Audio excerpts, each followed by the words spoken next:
Are you overwhelmed by the challenge of personalizing communication for thousands of students? That's where Element 451's AI assistants come in. From nudging prospective students to guiding those already on their journey, AI assistants don't just automate, they write, build, and optimize every step of your digital campaigns. Discover how at element451.com/AI team. Hi, I'm a higher ed CMO and I have a confession to make. I don't know if there is any greater rush than when you pitch a story or a faculty expert to an outlet like the New York Times or CNN or the Chronicle of Higher Education and you get back a yes. That feeling of, oh my gosh, I actually earned this media is one of the biggest rushes. So that's why I was so excited to talk to Kim Hallman from 160/90 about how we can pitch our faculty experts to help boost our institutional reputation and elevate the profile of our thought leadership. Kimberly leads 160/90's institutional marketing practice. She's a former journalist who used to work for the Post-Standard in upstate New York and was an editorial assistant for the National Campaign for the Arts in London, which is awesome, before starting working in marketing 18 years ago. So I think you're going to get a lot from this episode. We talk about everything from how to identify the faculty that we want to pitch, how to craft those pitches, how to measure the impact, and really how to take the work that we're doing in the earned media space and translate that into a more integrated approach to our marketing communications. So I hope you enjoy.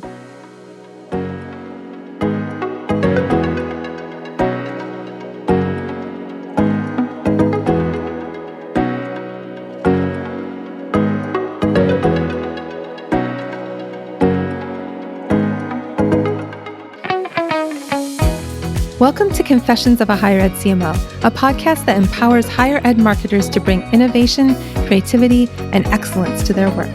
I'm your host, Jaime Hunt. Join me every 2 weeks for discussions with some of the best minds in higher education marketing.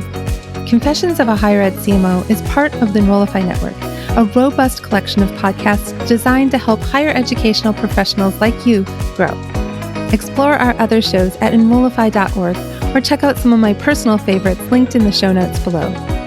Enrollify is made possible by Element 451, the leading AI-powered all-in-one student engagement platform, helping institutions create meaningful, personalized, and engaging interactions with students. Learn more at element451.com.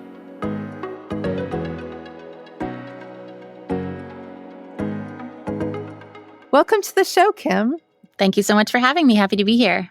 I'm so excited to have you. I've known Kim for a little while, and this is a topic that I'm really excited about. When I started out working in higher education, I started out doing the kind of work that we're going to be talking about today and pitching faculty expertise to national media outlets and conferences and that sort of thing.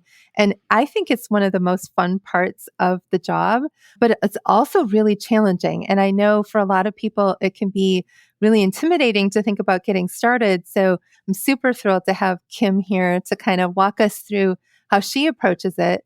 But very first, Kim, I wanted to know if you can explain why we should be placing faculty as experts in the national news and how does that enhance the overall reputation of the university?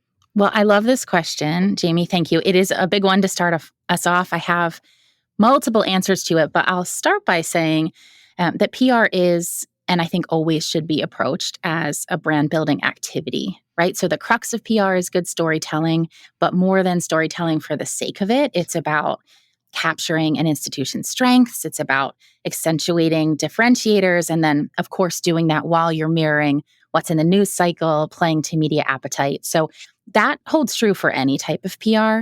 If you think about higher ed PR and faculty expert PR in particular, because in my opinion, in my experience, there is a meaningful distinction between the two, right? The tenets of the work are similar, but for higher ed PR, you have to have a special appreciation for how best to promote what I talk about as innovators and intellectual property. So the core charge, position researchers, faculty experts, deans, provosts, presidents to speak to their research, this very deep academic subject matter expertise, in a way that is going to both build individual and institutional reputation, which brings us around to my third answer to your question for how faculty expert PR can actually enhance a university's reputation, because it might not always seem to people like the most direct route compared to something like an institutional feature, right? We get that question a fair amount. Well, can you just get us a feature in the school? And by the way, could it be in the New York Times? And yes, we can try and do that, but there's often less of a market for that. But the beauty of faculty expert PR and faculty expert source positioning is that we're attaching a clear voice to a story. That's something that media are really looking for. And I think that helps people connect to the content more.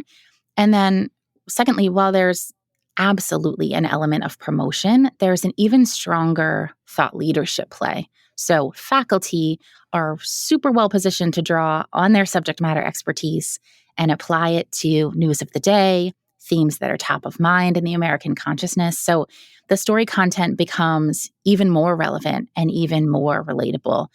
I think the key is making sure then that the story opportunity and the resulting coverage is in service of the institution, not only serving the interests of that faculty member. So at the macro level, right, the story needs to be clearly connected to a university priority, a university area of excellence. And then if we're talking really tactically, the faculty spokesperson needs to identify within the institution, like actually say the name of the institution and couch Right. their interview response in a way that's going to represent the university well. And when you're talking about having faculty do that, how do you prep them for making that connection to their institution? Is that something you walk them through, or how do you prepare them to do that? Yeah, I think there are a number of ways that we do that. And we talk about this a bit in media trainings that we do with faculty. And, it's a matter of practicing to think about what are your specific strengths that you can speak to, but then how do we also make sure that we're identifying them, couching them as university strengths? So how do you make sure you're very intentionally name dropping for the school, but then how do you also know enough about the school's priorities to weave that in a really authentic and meaningful kind of way? So that's part of the ground that we often cover in our trainings. And I think practice before you're headed into an interview scenario is really, really important, because you can absolutely be an amazing practitioner in your space and know that subject matter really well. But sometimes you have the tendency to go really, really deep and not be able to pull it up to a level that a layperson can understand, or to pull out the most relevant things because you're in the trenches and you think everything is super exciting and you want to share it all. So really practicing what that sounds like, how it relates back to the big picture is super important. When you're picking faculty to do this, so in full disclosure, I worked with Kim at a previous institution, and we were working with her specifically to pitch faculty experts to national media. And we worked together on identifying what faculty we might want to put forward. But I'm really curious about what you think are the best ways to identify the faculty that will be able to accomplish the goals that we're trying to accomplish with this. Yeah, and I appreciate this question, because as tough as it can be to hear and as tough as it can be to say, the best practitioners are not always one and the same as the best promoters. So there is an art and a science to expert source commentary, and casting is really critical.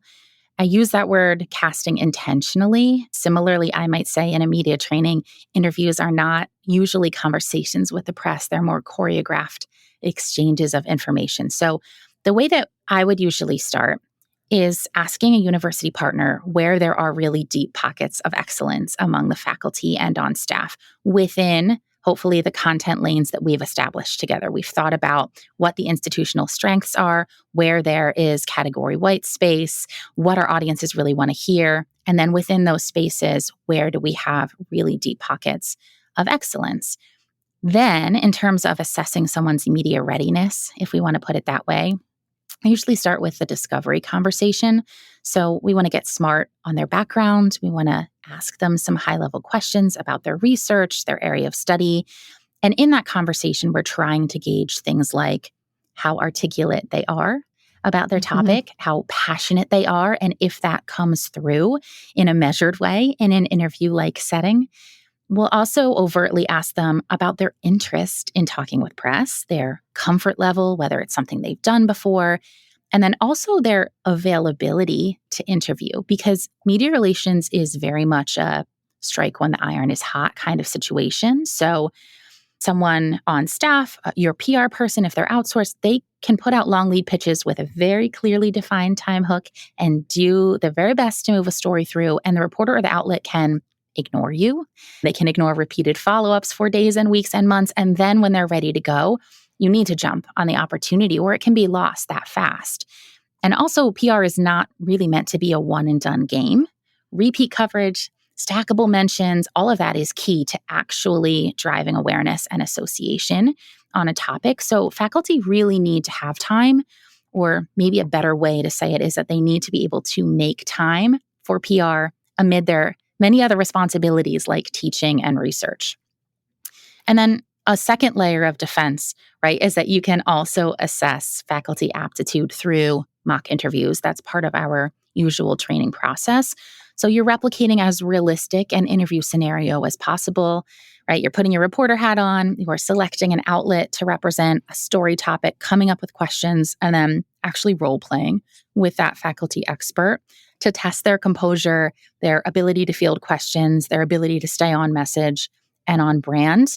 That is usually an uncomfortable experience for most people, but it does pay off in the end and make them more comfortable when they get to game time. And then the last thing that I would mention is that there are different kinds of interview formats. They're not all created equal. Some are lighter lifts, some are easier to manage, that some offer more message control. So you can really be strategic about what media formats you're pursuing on the whole and which ones you look at for specific individuals. So there may be some folks that are amazing in an email interview scenario. When we do email interviews a lot, it's a very controlled messaging environment. You get the questions sent over, you can sit with them, you can craft responses, send them back to be directly dropped into a story.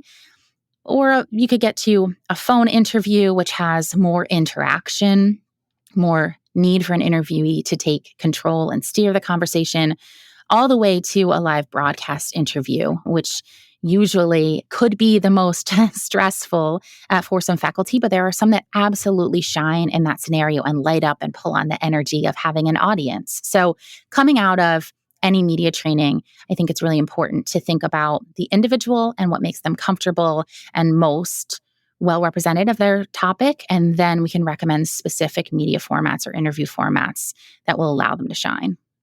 And sometimes you just know, like you meet this faculty member and they have that spark and you know they're just going to just excel on camera. I'm thinking about Corey Walker, who was the dean at when I was at Winston-Salem State. He was the dean of the college there. And I got him a satellite live interview on Al Jazeera. And it was like, I knew he was just going to be amazing. He had that X factor. He just lit up. And I think the thing to remember too is that sometimes when you place these faculty, they're going to get inquiries specifically seeking them after if they've done an interview on a specific topic that's a trending topic.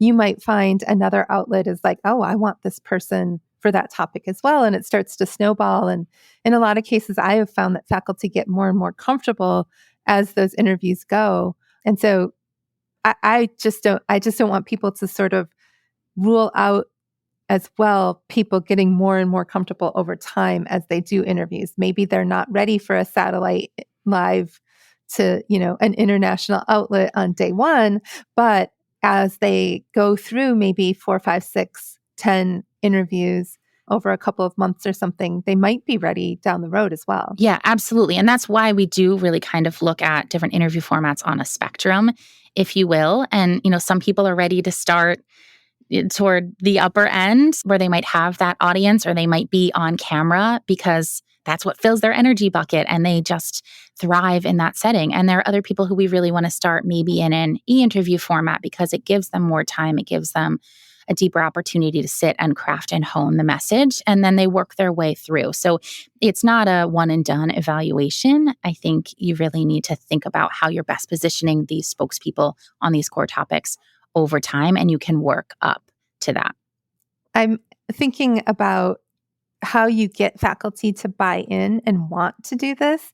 And sometimes seeing the success of their colleagues is one way to do that. I'm thinking about a faculty member I placed and did an interview in Washington Post, and people were walking around calling him Mr. Washington Post on campus. Like, it was the first really big media hit for I was their first PR person. It was their first really big media hit. And suddenly I was getting other faculty like, hey, I have expertise in this area, but what other ways have you found for getting faculty to want to participate in stuff like this? Yeah, well, it's a good question because I do find that not a lot of people love the interview process. And so that can be an inhibitor to telling their story in a broader way. They may be very excited to talk about their research or the work they're doing for the university, but the interviewing process, it has these stigmas attached to it sometimes. PR people hear a lot of, oh, well, I interviewed and then the story didn't run, or they didn't quote me, or they misquoted me, or they took things out of context. They just don't get exactly what I'm saying. And the truth is, some of that is the nature of earned media. We can't guarantee coverage. And unless we're writing the story ourselves, we can't script exactly how it comes together. We used to say there's no perfect interview. If you want it perfect, take out an ad. But I think there are ways to make that process less cumbersome, to get people more comfortable with it, and to really focus on the end result and what it can do for them individually, but then also, again, thinking about it being in service of the institution, the role that they're playing. And I like to come at it with faculty in particular, really from an altruistic perspective, right? They are educators. This is their core purpose. And a lot of times media relations, especially the kind of expert source positioning that we're looking at with higher ed institutions, is an opportunity to more broadly educate audiences on your topic, to talk about things that are very much news of the day, but give people the additional context to truly understand it and interpret it and work it into their everyday. So I think coming at it from this idea of this is an extension of your educator role and you can reach more and broader audiences sometimes plays really well also. So I have actually had experiences where I've worked with the provost to make it so that these types of national exposures have been part of the promotion and tenure packet for faculty, because it's sort of showcases their public scholarship. They're taking their research and their scholarship and putting it on a public or a national lens. And I'm really curious, though, about your thoughts. If somebody's trying to pitch this to a provost, about how something like a media hit for a faculty member might influence the perception of the university's overall academic quality or the university's overall thought leadership.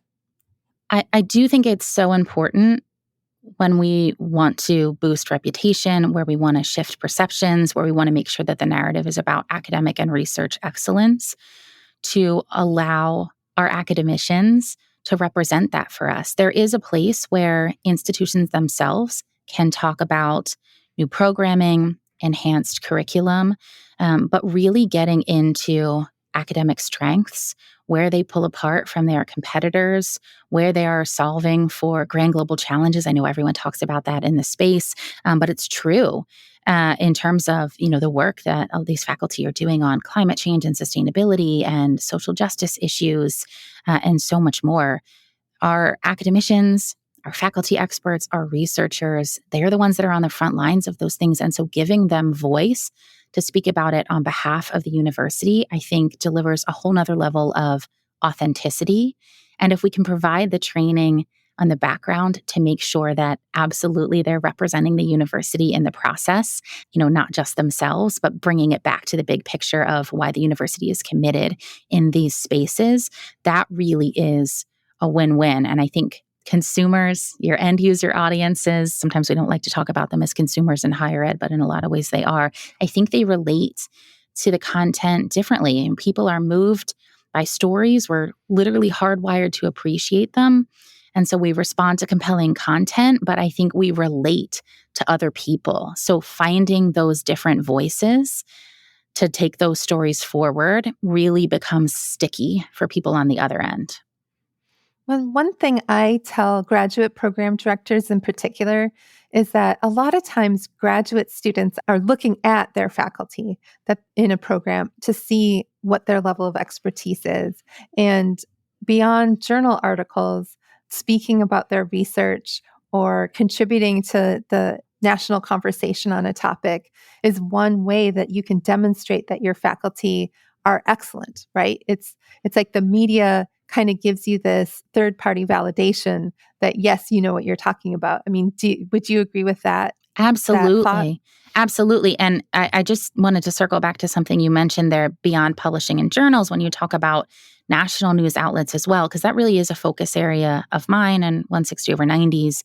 It's all about applying this consumer media mindset and taking impact stories mainstream for universities, especially when the objective is national reputation, then that has a halo effect on alumni, on donors, on prospective students, and otherwise. So when I say national media outlets, talking about a New York Times, a Washington Post, a USA Today, there's a whole universe of business publications, Forbes, a Fortune, Fast Company, CNBC, even lifestyle media. You might be able to tuck an NPR or a Huffington Post into that category. You could also think something like a Pop Sugar, a Cosmopolitan, that a lot of higher ed folks don't necessarily think of when they are saying, well, how would I take my research story to market? But there is absolutely an audience for that if you can filter it through the right lens. And I think that's a really important complement to a steady drumbeat of coverage in industry verticals, in research journals, in even places like the Chronicle and Inside Higher Ed. I mean, those are important for peer rep and staying in front of other academics. But it's really nice as well to think about really, truly end user audiences, where they are, what they're reading, what their consumption patterns are, and how you can reach and influence them with this information that truly benefits them as well. Hey, it's Jaime. Element 451 is hosting the AI Engage Summit on October 29th and 30th. This free virtual event features many of your favorite Enrollify creators and will explore AI's impact on student engagement, enrollment marketing, and institutional success. Learn to tap into AI to automate personalized outreach, improve your emails, streamline content creation, and boost campaign performance. Plus, hear directly from current students on how AI is influencing their engagement and campus life. And don't miss my session, AI Centricity, Accelerating Student Success and Innovation in Higher Education at 2 p.m. on October 30th. The AI Engage Summit is your guide to understanding and applying AI at your school. Registration is free. Visit element451.com to save your spot. Now back to the show. One of the things that you mentioned there, I want to circle back to a little bit, and that is the peer rankings. I have always seen the PR efforts in terms of placing faculty and administrators in the media as being an important part of the peer-to-peer rankings effort on the universities that I've worked at that have had a desire to rise in the rankings or maintain their rankings. And I'm curious about whether you think that's an effective strategy. Rankings is an interesting game, but yes, I know we have some that like to play it, some that have to, but wish they didn't, some that have stepped away from it overall. I would say this, which I think gets at your question. Earned media can be a successful standalone strategy, but it's so much more impactful when it's part of an integrated brand marketing and communications plan. And in that case, it can raise overall reputation. It can help in the big rankings play, and it can sit alongside some other channels like paid media, for example, and other methodologies that provide a lot of precision marketing. And then earned media will help with kind of the air cover. So, for me, ideally in the upfront, you are looking at a multifaceted content plan. Different organizations probably call them slightly different things, but some kind of central planning document that is going to spell out what you want to be known for. And again, that's about the institution's areas of excellence. That's the places that you can pull apart from some of your competition. That's considering the needs and wants of your target audiences. And then hopefully you're also overlaying some measure of cultural context, right? We never have the luxury of talking to our audiences in a vacuum. And then you have this omni-channel go-to-market plan that emerges. You're thinking about different audience segments and you're using earned, absolutely, but also owned, shared, and paid channels to reach them. And then on the back end, right, as earned media streets, as it gets published, there are opportunities to merchandise it even more fully if it is part of an integrated plan. So that could mean social media shares of the article from the institution, from the faculty spokesperson or spokespeople themselves. It could be a related news story on the university website that goes into more detail. It could be direct email marketing to target audiences, making sure that earned media is more directly delivered right to the inboxes of your alum or your donors. And ideally, those same themes then are also going out to market in advertising. You're pulling on the same threads and PSA spots. It becomes this surround sound comms and marketing play.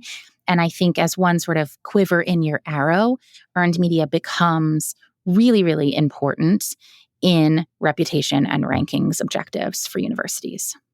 I love that you're bringing it all together. My passion is that we need to bust silos. And we often think about silos as being an institution-wide challenge, but there can be silos within our own organizations where media relations or PR is over here pitching. And then nobody on the marketing side is necessarily thinking about how they can leverage the success there in the marketing efforts. And this is like a special appeal to people who are pitching academic programs, whether undergraduate or graduate. If you're not taking those media hits and those research stories or whatever and packaging them up as part of your enrollment communications plan, you should be. I mean, especially the programs that are really, really competitive, where you're talking about, every school has an online MBA, but if you have some faculty that are doing some really cool and interesting research or have some really cool, interesting thought leadership, that's one way you can help your program stand out.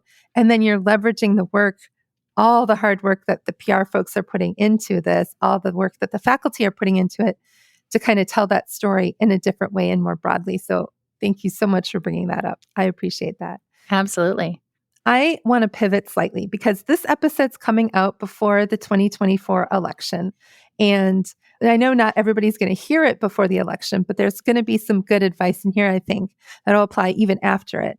But I feel like if I were on a campus right now, I would be assembling like the Avengers team in terms of like economists and political scientists and women's studies and fill in the blank. But tell me a little bit about what you would be thinking about if you or probably are, because I know you're working with campuses, what you would be thinking about as we're approaching the election in terms of getting faculty experts ready to be pitched. Yeah, this is a fun one because, as you said, with the election coming up, political perspective is in very high demand. If we look at overall trend areas, which I'm happy to comment on some other hot topics as well, I think sometimes institutions, especially in this environment, shy away from stepping into that space. But I would just underscore it doesn't need to be political commentary, doesn't need to be partisan commentary. There are many other ways that we can look at getting into this very, very timely conversation and showing thought leadership. So one avenue in could be presidential scholarship. I mean, there are many schools that deeply study this, that have dedicated institutes to it. That historical perspective can be really, really helpful to look at what's happening now and into the future. It could be an objective look at public policy implications. It could even be things, if you want to pull on your comms friends, like observations on candidate communications, their advertising campaigns, how they're showing up in rallies and otherwise. There is a space for experts from all across the university to, I think, meaningfully and helpfully comment on what is happening. And it doesn't need to be something where you feel like you have to be in one camp or the other. There are ways to objectively and in a nonpartisan way get into this conversation. And I really do think that this and so many other social and cultural issues are important for universities to be commenting on. I mean, I really do think that they need to have a role in public discourse on these kinds of things, which I can get on my soapbox and talk about that if we want to go there, or we can talk about some other hot topics and trends that we're seeing in the media right now. But I do think with the election coming up in particular, it's an opportunity to mobilize not only folks in your public affairs schools, but really across the university, think about ways that they can lend their expertise and perspective to what we're about to see in November. I'm really curious. I spend way too much time on TikTok. It's okay. My boss is okay with it. I spend way too much time on TikTok. And there are some professors that I follow that kind of contextualize what we're seeing in the media. There's one in particular that is a linguist who's talking about the language that's used and how it's used. And I find her fascinating. And I'm curious about how you feel about public scholars and faculty members kind of taking their expertise to social channels like TikTok or Instagram or, fill in the blank, but those short form video opportunities. Do you see that as something that PR people can help with? I think so. And what we knew as traditional media relations is changing by the moment. There certainly is a place for what you would consider more traditional earned media and media relations. And I think a very strong place when we talk about universities in terms of pulling through that academic rigor and very objective perspective rooted in research. But depending on who your target audiences are, especially if you're thinking about current students, prospective students, young alums, there are other places that we should be if we're really taking that 360-degree approach that offer a really interesting avenue to talk about research in a way that makes it a bit more consumable, that makes it maybe more palatable, that I'm not saying to not respect the integrity of some very technical research, but ways that we can just bring it to new and broader audiences that connects with what's happening in culture. And so I think social media in particular is a great place to do that. And I think we're seeing that more and more. Now, it can be the Wild West a little bit if we have individual faculty who are doing that on their own accord. But if they're trusted spokespeople, if they're giving the university a heads up, if we know what they're talking about, I think in partnership, that can be a really helpful add-on to some other more traditional channels. I love the idea of helping faculty figure out the best way to do it and perhaps even offering them, some time with your social media manager about how to approach filming something like that. I'm thinking about, way back in the olden days, we used to have like a studio space set up where faculty could come and record like videos for their classes, but they don't really need that anymore with Zoom, right? Like people are just using Zooms, but could they be using those spaces for this type of work, or could we be repurposing them in some ways? I just love the idea of this faculty expertise not just being a quote in the New York Times or fill in the blank, but something where they're part of the larger national conversation. And to be honest, a lot of the larger national conversation is happening on social media.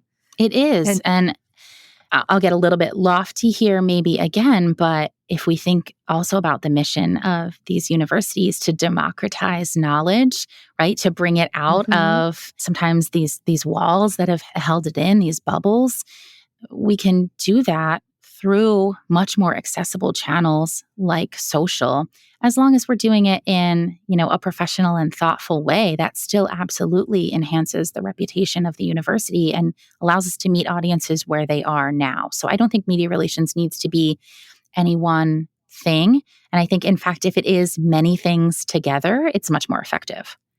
I love that. I love that. I mean, it's the busting the silos, and it's busting the ivory tower a little bit by taking what we know. And I think hopefully everybody listening, I'm about to get on a soapbox, so sorry, everybody. But I think everybody listening hopefully shares the idea that knowledge is good for our democracy, right? Like for people to be educated is important. And whether that's formally educated by sitting in a classroom and listening to a lecture from a faculty member, or being somebody like me who's I'm going to mumble the age here, woman who is just really interested in linguistics and loves following linguists on TikTok, I think that there's getting that knowledge out to a broader base of people is good for the world. Absolutely. Absolutely. I'm curious, we've talked about, election as a hot topic right now, but what are some other trending topics that you're seeing being in high demand right now?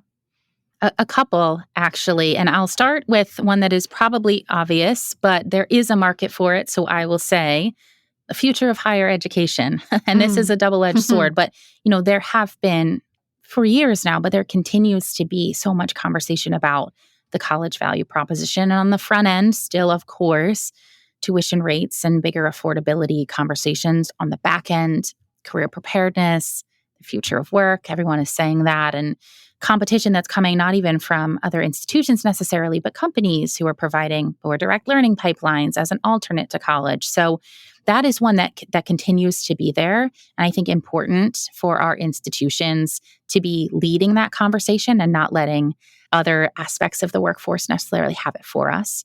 Then certainly access, right? Affirmative action, race as a factor in college admissions. On the heels of last year's SCOTUS decision with new state anti-DEI legislation that's coming out, it is a very complex topic. It can be a polarizing topic. But for example, I've seen HBCU clients really become a part of national, even global conversations about that. So it is a very appropriate avenue where we can lend positive thought. Health and wellness, too, very hot topic that I think higher ed can really meaningfully get in on. For me, it peaked during the pandemic, right? There were higher ed clients with on-staff virologists, infectious disease clinicians, researchers who really became some of the top sources in the country for COVID health commentary. But then we also saw a really big opportunity to position experts, again, from all different disciplines, some that might be less expected, around topics on mental health, for example, during the shutdown, and now obviously even after the shutdown as that continues. And then you can get into more specific spaces around business storytelling and economic trend commentary. We talked about political commentary with the election coming up. And then even if you were to venture into athletics territory, name, image, likeness, college athlete endorsements, and other forms of compensation. I mean, there are a lot of ways where higher ed experts can factor into what would otherwise be considered very national mainstream conversations and provide really, really helpful perspective for people to be able to navigate these topics. I love that. I absolutely love that. Like these are the things you're reading about, right? Like so back when I was doing this as like pretty much my full-time job, it would be like, what are you seeing as being covered in the media, right? Like it's what are the topics that you're seeing? And then starting to think who on your campus might be able to speak to it. Like that, I would kind of get up in the morning and scan news headlines and it would just percolate in my head. And some things are working with your local media to localize a national story. So you're seeing a national story and you can pitch that to a local outlet. And sometimes it's nationalizing a local story, right? Like where you can see is, for example, here in Norfolk, coastal resilience is a hot topic, right? Because we're going to be underwater in probably 100 years. And we're trying to figure out how to stop that from happening. But we're not the only community in the country or the world that's trying to stop itself from going underwater. But we happen to be a coastal community that has a very large research university within it that's doing research on that topic. So how can you take some of that local conversation and pitch it to national media outlets? As my confession says, like this is just an exciting line of work to be in because you're kind of always on your toes. Yeah, absolutely. And if I can take it 30,000 foot view for a moment, I would say there are a handful of really big opportunity areas within higher ed PR. Right, the first, which I already sort of spoke to, was giving universities a more national platform to discuss higher ed as a category. The second is much more of the research agenda, promoting this inside knowledge, these learnings from our faculty and researchers who really literally are some of the most brilliant minds on the planet, right? Quick aside, like this is why I love my job so much because I'm learning every day. It's kind of like I'm still in school without the grading. Like it is a privilege. I consider it a privilege to have an audience with these people who are improving outcomes for people every day. And then the third is, I guess, when PR and media relations can carve out space for informed social and cultural commentary, right? Helping institutions and academics become leading voices on really critical social issues. And coastal resilience, tucked under climate change, was one of them. I'm also thinking of things like gender parity, diversity, equity, and inclusion, physical and mental health and wellness we talked about, anti-violence, gun safety on campus. I mean, these are not for the faint of heart, whether you're the faculty who's talking about them or the comms person who is trying to earn coverage around them. They are very heavy topics. So they require a deft hand and I think very intentional framing and positioning that this is not meant to be one person's opinion. It is informed and objective commentary derived from the research they've done on the topic. But I do think that there's not only a big market for it, but sort of a moral obligation, if we want to go there, and I get on my soapbox now, for universities to be part of that kind of public discourse. And so really the options there are limitless. And if you take that outside-in approach, you think about what is top of mind for people right now, who are the core audiences that you're looking to get in front of and make an association with the university, and then you will very easily find so many different voices and areas that can contribute to those conversations. And the other thing I tell clients a lot, because they may think it needs to be like a first and only situation, like, am I the first to market with this? Am I the only one who has this idea? And those are great. When you have those, absolutely shout them from the rooftops. But I also think having a perspective, an informed perspective on a topic can earn you a lot of airtime or column inches or whatever media format you're working in. You don't need to be the only one to do it. You just need to have an interesting perspective and be able to frame it up for people in a way that they can relate to it and then maybe think a little bit differently about that topic. Yeah, I can count on, I need probably an army of people to count the number of times faculty have said, oh no, so-and-so at some other school across the country is much better expert on this than I am. And I'm like, okay, but they're not in this conversation right now. You have a chance to be in it and you are an expert. You don't have to be the guy or the girl or whatever to be able to be the person that's in this conversation. And I think too, also, the number one person, like the expert for a faculty member, might not be a charismatic speaker. They might not like to do interviews. Maybe they're doing the coolest research, but they're like, nah, I don't want to talk to anybody about it, or I don't want to do an interview. So, take those opportunities, seize those opportunities, and don't let this be the time when your imposter syndrome rears its ugly head. Exactly. And it's funny you say that. I won't necessarily bring this back to me, but even me coming on your show today, I had a little bit of that. I'm like, usually I'm the one behind the interview, right? I'm preparing people to do this. And I'm like, will someone want to hear from me for 50 minutes talking about these topics? And it took my team to say like, yeah, I think so. So I'm glad that we're doing this. But yeah, part of it is having the confidence. And that's one of the main things, right? You are an expert. This is an opportunity to show off that knowledge and proficiency and let people understand that you are a critical voice and you have a critical perspective to share. And you don't have to be the only one to ever have done that. You just need to tee it up in an interesting way, an interesting angle for people to want to hear from you. I think that imposter syndrome can also apply to those of us doing the pitching as well. At least early in my career, it was like, who am I to reach out to this Wall Street Journal or Washington Post reporter? So I would love to hear from you some advice on kind of getting started in building those relationships with journalists or getting started with making a faculty pitch to a national outlet. Yeah, well, I'll generalize here a little bit, but I think it's really important, whether you're the expert source or the PR person, to just take a moment and understand where reporters are coming from and what they actually need for a good story.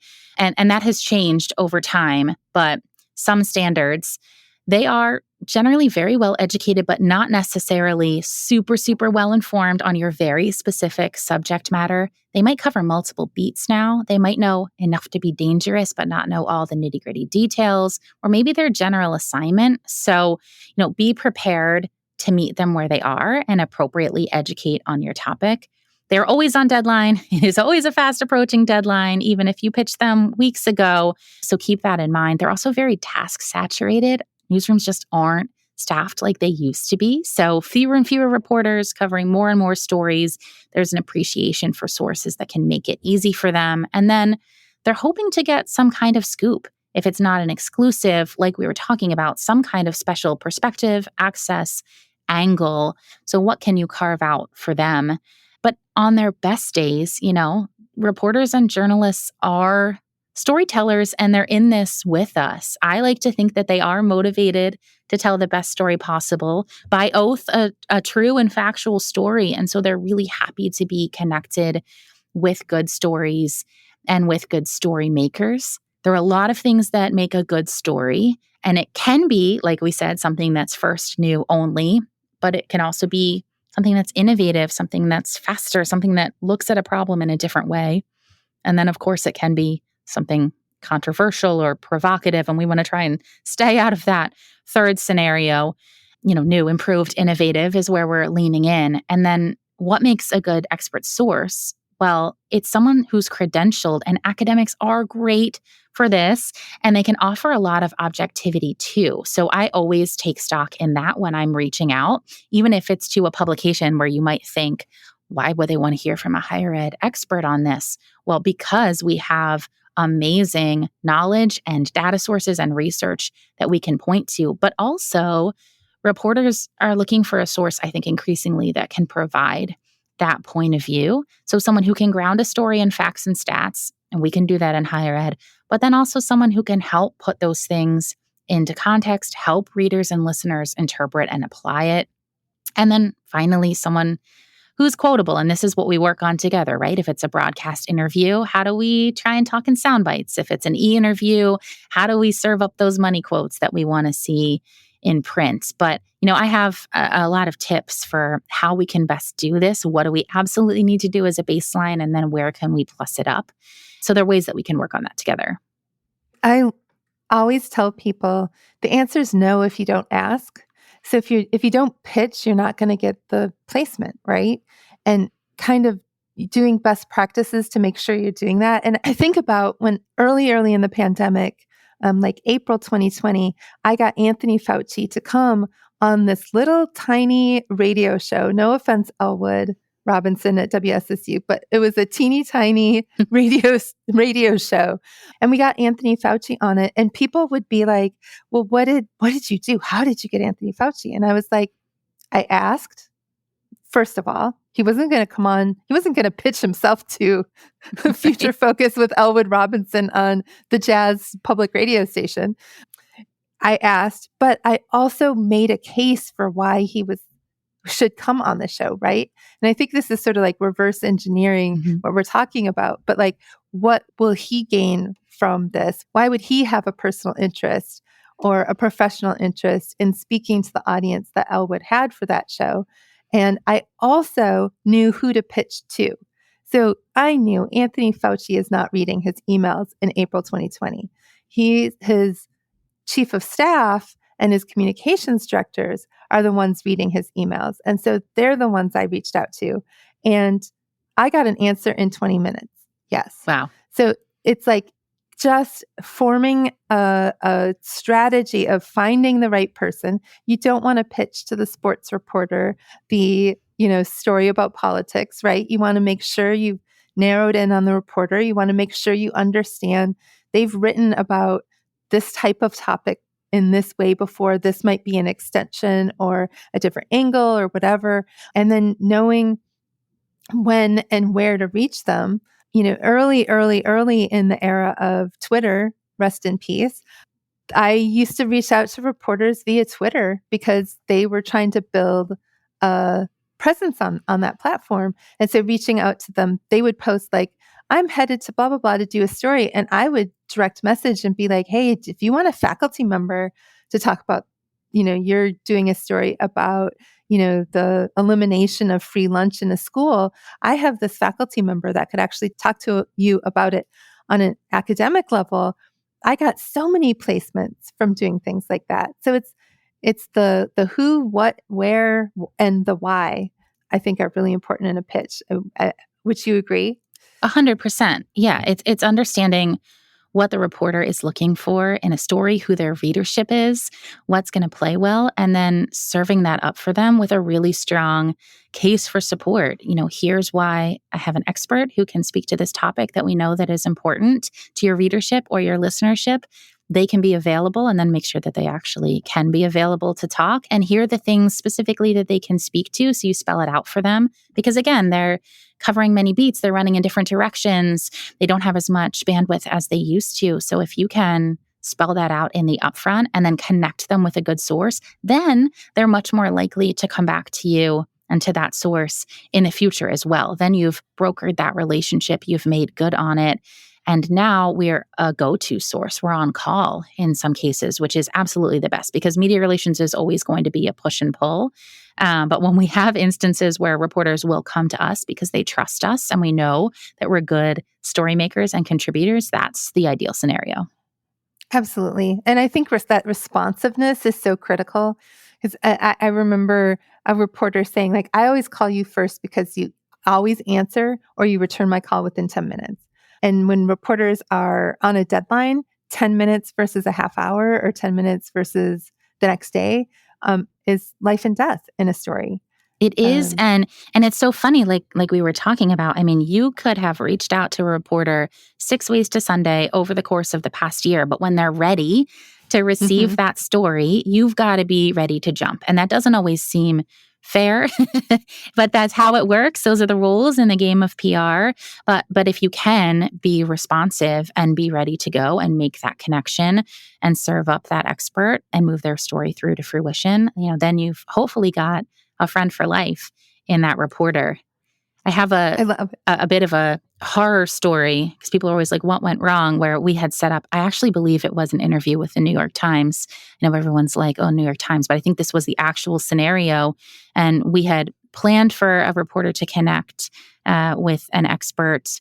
We planned the time. We aligned on the fact that the reporter would call them. We were ready to go. And then we checked in an hour later, plenty of time for the interview cushion. And our source said, oh, I didn't actually hear from them. What happened?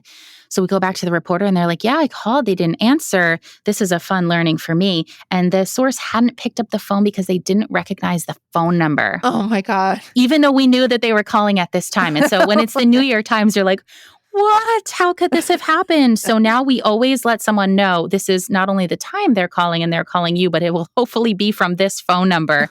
They were kind enough to reschedule. And I think we have a good relationship after that. But fun things that you learn when you're working along the way. That is the one time to always pick up an unknown number if you're maybe expecting a call from the New York Times. Oh my God. I feel like maybe you've actually read my diary, because that has happened to me. Not the New York Times, but a national outlet. Really? Where it's like, come on, answer your phone, bro. Yes. I don't understand. Oh man. Well, Kimberly, this has been great. One thing I would love to wrap with is your thoughts on how you measure the impact of this type of work, because I think it's important. I think that I was at an institution where the president literally wanted a weekly update of what success we were having, and he shared it with the board, and the board kind of went bonkers every time we had a national placement. But how do you measure the actual impact for your institution and share that out with your board or your leadership? This is the infamous question. I knew you wouldn't let me get away without talking about this. And I could give you probably a very PR'd answer, but I'll be really honest. It is tricky to ascribe very direct ROI to earned media alone. PR people sometimes call stories placements, and that makes journalists bristle. But fair enough, because we try and be strategic about where we take stories, but earned media is not directly placed. It doesn't directly target individuals like some other precision marketing channels do. So there are some things that we can look at in terms of quant KPIs. What's the total number of media placements we got over time? And then what is estimated audience reach if we're talking about more traditional earned media? If we're talking about social, the metrics would look a little bit different. But, what is the reported circulation, the readership, the listenership? How many eyeballs or ears could potentially be on a story? But it is hard to say with certainty how many people read a specific story, unless you have a super tight relationship with a reporter and it's an online story and they're willing to share clicks to an individual URL. Add value equivalency, pretty dated practice in PR. We've been moving away from that for the past 5+ years. Really, we are focusing on qualitative KPIs. And I don't say that as a cop-out in this very data-driven world, but for earned media, we really care a lot about message prominence, inclusion of quotes, and the key things that we want to be saying about and on behalf of our institution, overall story sentiment, those kinds of things in connection. But then I would underscore, just because earned media isn't quite as quantifiable as some of these other marketing endeavors, that doesn't mean that there is actually decidedly less ROI. I think it does signal a strong case, like we've been talking about, for PR to be one part of an integrated marketing and comms plan. But certainly when you have the big hits, you're going to want to merchandise them in a lot of different ways. You're going to want to share them out with your board and your other key audiences through social media, through news stories on your website, and in other places. And even some of the more local or regionalized hits, those are really important too. Those are the things I think that allow you to talk about a topic again and again, because we're not going to get necessarily in the Wall Street Journal every week. So it's a little bit of a brick and mortar kind of exercise. But when we're talking consistently about a topic, we start to become associated with that. We start to really move the needle on thought leadership. And so those things in connection with the maybe once a month New York Times, Wall Street Journal, Washington Post, that is what creates a really strong PR portfolio on the whole. So I think we want to celebrate both and talk about momentum and really try and get to that steady drumbeat of positive PR coverage. I think you're so right. And I remember tracking column inches and like how back in the olden days when you got the clippings like in the mail. Yeah. I'm right there with you. Yeah. And counting, literally measuring column inches and doing reports and stuff. But I think the idea of it as being something that's sort of that awareness and top of funnel type thing that you then shove through the funnel, right? That you're then proactively and intentionally pushing through the funnel, I think is probably one of the best ways that you can leverage media relations and PR. This has been such a great conversation. I think there's going to be a lot of takeaways for a lot of people, but Kim, where can people find you if they want to pick your brain more or follow along with you? Yeah, I would love to connect. I am active on LinkedIn. I try and have a good balance of some work share, some category commentary, right? Because I can preach thought leadership, but I hopefully can do some of it as well. And then, a fair share of baby content just because I'm a super proud new mama. But LinkedIn at Kimberly Hallman. And then email works as well too if anybody wants to do that. khallman@160over90.com. Awesome. Well, listeners, you can find me on LinkedIn at Jaime Hunt. I'm no longer on X, but I am actually after this going to go record a TikTok. So you can find me there at the Higher Ed CMO. And you can also find me on my website, solvehighered.com. And I would love to hear from you. And I'd love to hear about your thoughts on this topic. How are you pitching faculty and administrators? Let's not leave out administrators because there's a lot of expertise and a lot of space in the conversation for administrators as well. I'd love to hear from you. And until then, let's go bust some silos.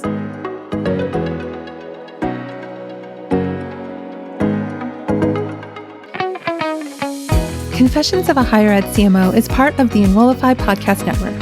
If you like this podcast, chances are you'll like other Enrollify shows too. Our podcast network is growing by the month, and we've got a plethora of marketing, enrollment, and higher ed technology shows that are jam-packed with stories, ideas, and frameworks, all designed to empower you to be a better higher ed professional.